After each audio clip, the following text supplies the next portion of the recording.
राधे राधे दोस्तों। आज आप सुने माँ तुलसी जी की व्रत कथा। एक गांव था। उस गांव में एक रागिनी और राग दोनों स्वामी स्त्री रहा करते थे। राजा महाराजा का महलों में जब उत्सव होता था तो दोनों जाकर वहां पर निद्रा करते थे। निद्रा करते करते रागिनी प्रेग्नेंट बन जाती है। कुछ दिन का बाद फिर एक सेठ जी का घर में उत्सव था। दोनों पति पत्नी निद्रा करने गए थे। जब दोनों निद्रा करके लौट रहे थे, जिस रास्ते से आ रहे थे उस रास्ते में बहुत सारा जंगल था। उसी जंगल में एक बहुत बड़ा तुलसी का पौधे थे। जैसे दोनों उस रास्ते में आए वैसे बहुत जोर का हवा चला और तुलसी का पौधा आकर रागिनी को पेट को छू लिया। जो रागिनी का पेट में बच्चा पल रहे थे, माँ तुलसी तो अपना दासी बना लिया। 9 महीना का बाद रागिनी खूब सुंदर एक पुत्री का जन्म देती है। पुत्री बहुत सुंदर थी। जब पुत्री 12 दिन का हो गई तो रागिनी ब्राह्मण को बुलाकर अपना पुत्री को नामकरण कराने लगे। अब ब्राह्मण देव जैसे पतरा निकालते हैं, पतरा देख कर तो ब्राह्मण देव बहुत आश्चर्य में पड़ गए। ब्राह्मण देव सोचने लगे कि इतना सारा बच्चा का नामकरण करवाया, लेकिन ऐसे तो मेरा पतरा में कभी नहीं हुआ। आज जैसे हुआ है मेरे पतरा में चमत्कार। राग कहते हैं कि ब्राह्मण देव आप क्या सोच रहे हैं? मेरे पुत्री को आप नामकरण बताइए और उनकी भाग्य बताइए। ब्राह्मण देव कहने लगे कि जजमान मैं क्या बताऊं, आपका पुत्री को तो इस पत्रा में पहले से भाग लिख चुका है, उनकी नामकरण भी हो चुका है। हे जजमान, मैं तो बहुत सारा बच्चा को नामकरण करवाया। आज मैं अपना पतरा को पहला बार देखता हूँ कि मेरे पतरा में ऐसा चमत्कार कैसे हुआ। आगे से कोई देवी आकर आपका पुत्री को नामकरण भी कर दिया है, उनकी भाग्य भी लिख दिया है। ब्राह्मण देव कहने लगे कि जजमान इस पतरा में आपका पुत्री का 2 नाम है, एक तुलसी है और एक फूलदासी है। जाने कि उनकी गाछ में जो इतना सारा फूल होते हैं उसी फूल के नाम से एक नाम आपका पुत्री का है। ये तो लगता है कि माँ तुलसी का चमत्कार है। माँ तुलसी आगे से उनकी नामकरण लिख चुकी है, भाग्य लिख चुकी है। अब तो रागिनी बहुत चिंता करने लगे कि इतना दिन का बाद हम लोग का एक पुत्री हुई, वो भी तुलसी का दासी निकली। रागिनी अपना पुत्री को लालन पालन करने लगे, बहुत लाड़ प्यार से पोसने लगे। जब उनकी बेटी 5 बरस के हो गई, एक दिन फूलदासी खेलते खेलते अपना घर के बाहर चली जाती है और घर के बाहर में देखती है कि एक तुलसी का पौधा उगे है। उस पौधा को उठाकर ले आती है और अपना आंगन में रोप देती है। वो 5 बरस के फूलदासी वो रोज नहाती धोआती है, अब माँ तुलसी का पूजा करती है। अब तो रागिनी उनकी श्रद्धा भक्ति देख कर कहने लगे कि हम लोग का पुत्री कभी शादी नहीं करेगी, ये तो पहले ही से माँ तुलसी का दासी बन गई है। एक गांव में एक राजा और रानी थी। उनकी जोड़ुआ 2 पुत्र था। दोनों राजकुमार बहुत चंचल थे। 12 साल का उम्र से वो लोग जंगल में जाकर शिकार करने के प्रयास करने लगा। अब तो दोनों राजकुमार रोज जंगल में जाने लगे और शिकार करने के लिए प्रयास करने लगे। एक दिन की बात है, जैसे राजकुमारों दोनों अपना महल से निकले रास्ते में जा रहे थे, वैसे एक साधु आया सारंगी बजाते हुए।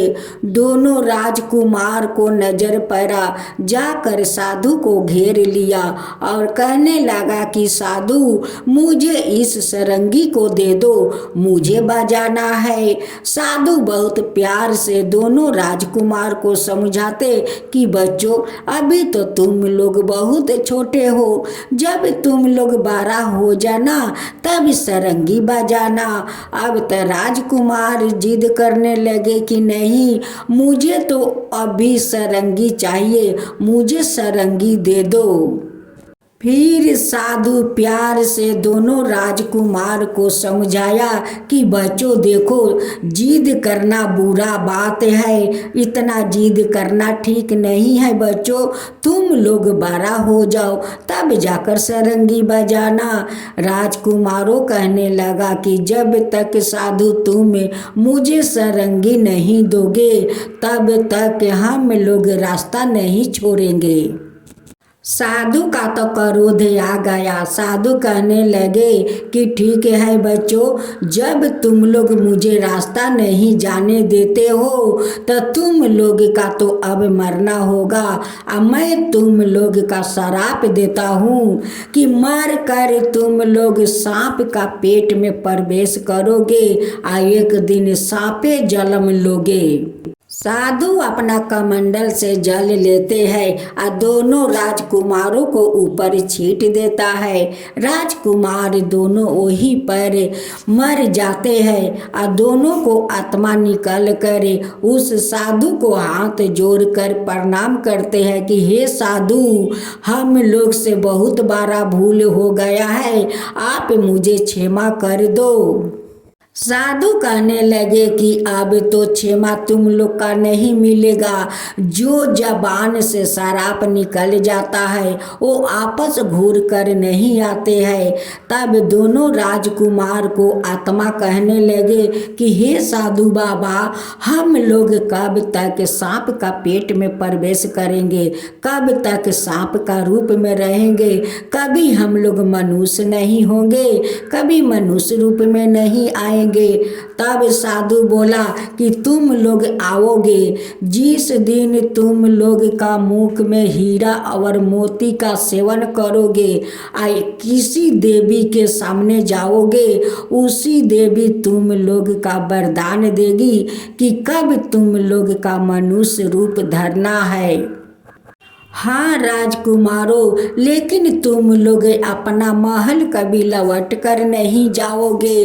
तुम लोग किसी दूसरे देश में जाकर दूसरे के गोद में तुम लोग खेलोगे। दोनों राजकुमार मरकर सांप का पेट में जाकर प्रवेश किया। कुछ दिन का बाद सांप बहुत सारा बच्चों को जन्म देती है, उनके साथ साथ दोनों राजकुमार को भी देती है। इधर तो तुलसी बड़ी हो रही थी और उधर दोनों राजकुमारों बड़े हो रहे थे सांप का रूप में। अब तो फूलदासी तुलसी का सेवा करते करते बहुत बड़ी हो जाती है और उधर दोनों सांप भी बड़ा हो जाता है।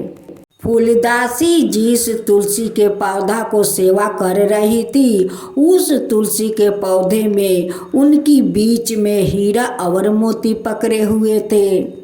रात में उस तुलसी का बीच का पंखुड़ी खुल जाता है और हीरा मोती नीचे गिर जाता है और दोनों सांप आकर हीरा मोती चुन कर खाकर चले जाते।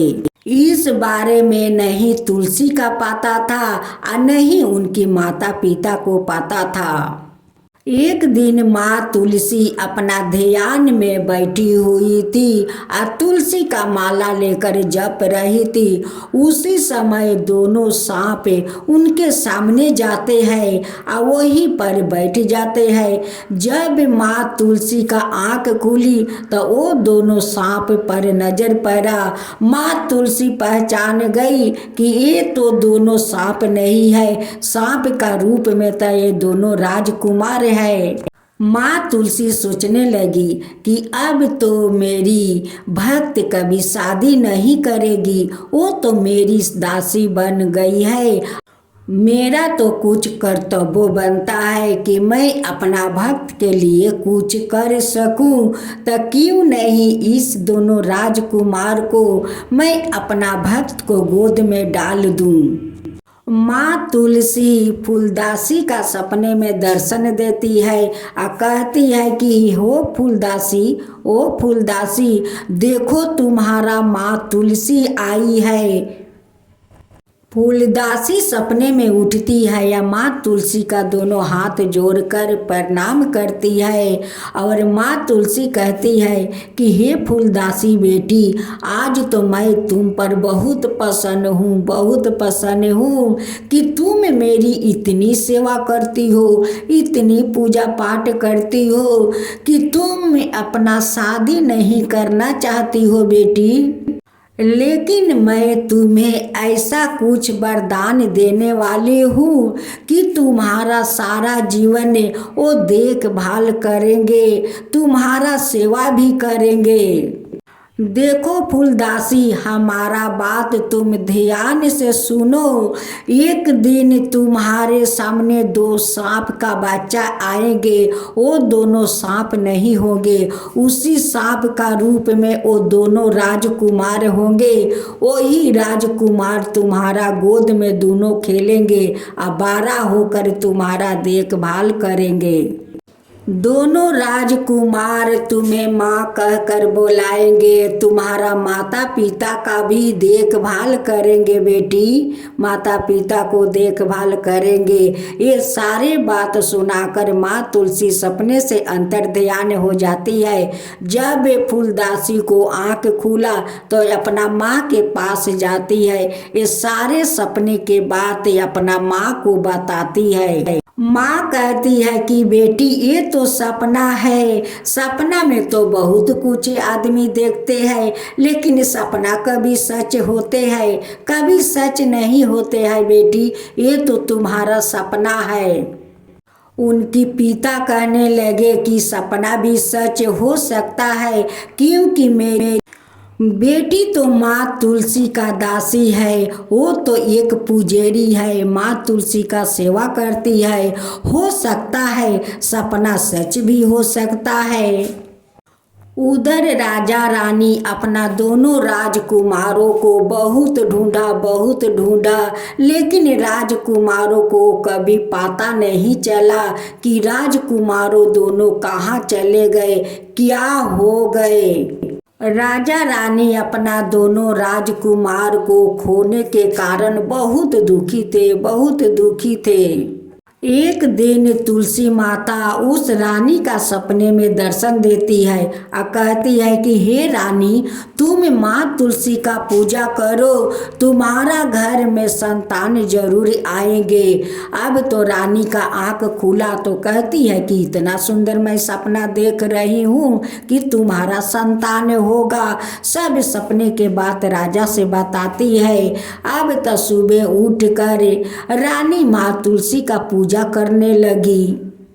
माँ तुलसी का पूजा करते करते कुछ दिन का बाद रानी प्रेग्नेंट भी हो जाती है। कुछ दिन जाता है, कुछ दिन का बाद रानी फिर से जुड़वा संतान को जन्म देती है। राजा रानी अपना दोनों संतान को देखकर बहुत खुश हो गए, आगे को संतान को गम भूल गई। एक दिन फूलदासी सुबह उठकर माँ तुलसी का बहुत श्रद्धा भक्ति से पूजा करती है। अब पूजा करने के बाद माँ तुलसी का माला लेकर वो आंख बंद करते हुए जप कर रही थी। उसी समय दोनों सांप आते हैं और उस खाल से निकल कर उनकी गोद में खेलने लगते हैं। अब तो फूलदासी को आंख खुली तो देखती है कि उनकी गोद में खूब सुंदर दो राजकुमार बैठे हुए हैं। तुलसीदासी अपना माता पिता को बुलाती है कि माँ देखो देखो, सपना झूठ नहीं था माँ, सपना तो सच हो गया। देखो दो राजकुमार मेरे गोद में खेल रहे हैं। अभी तो माता पिता देखकर बहुत खुश होते हैं, बहुत खुश होते हैं। कहते हैं कि ये तो माँ तुलसी का चमत्कार है। देखो एक दिन मेरे बेटी का सपने में आई थी, यही तो बात बोल गई थी। अब तो रागिनी सारा अपना पड़ोसिन को बुलाती है उस चमत्कार को देखने के लिए। अब सारा पड़ोसिन आती है और उस चमत्कार को देखती है। देख कर सभिन बहुत आश्चर्य में पड़ जाते हैं कि सांप का रूप में दोनों राजकुमार था, सांप का रूप में था। आज वही सांप दोनों आज फूलदासी का गोद में खेल रहे हैं। उसी समय माँ तुलसी वहाँ पर साक्षात प्रकट हो जाती है और सभी लोग का अपना दर्शन देती है। सभी लोग माँ तुलसी का हाथ जोड़कर प्रणाम करने लगे। माँ तुलसी कहने लगी कि जो मेरा पूजा श्रद्धा भक्ति से करेगा उनको भी मनोकामना ऐसे ही मैं पूरी करूँगी।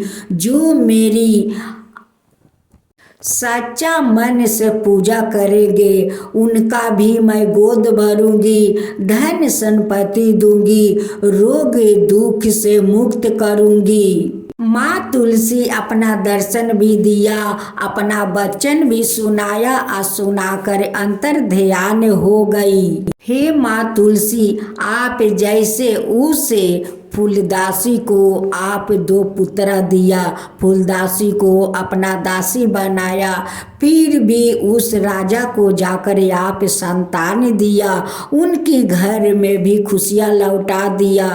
वैसे सबका घर में खुशियाँ देना। हे माँ तुलसी, सभी को वैसे ही खुशियाँ देना, अपना वैसे ही कृपा बरसाना। हे माँ तुलसी, सबका ऊपर कृपा करना। जो आपका कथा कहे, जो सुने, जो हुंकार भरे, उन सब का ऊपर कृपा करना। हे माँ तुलसी, सबका ऊपर कृपा करना। माँ तुलसी की जय हो, माँ तुलसी की जय हो।